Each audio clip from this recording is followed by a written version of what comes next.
செஞ்சாந்து குழம்பெடுத்து தீட்டி வைத்த சித்திரமே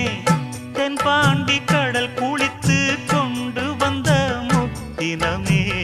தொட்டாலும் கை மணக்கும் தென்பழனி சந்தனமே தென்காசி தூரலிலே கண் விழித்த செண்பகமே பெண்ணாக பிறந்த பல்லாக்கு நீயோ ஈரேழு உலகில்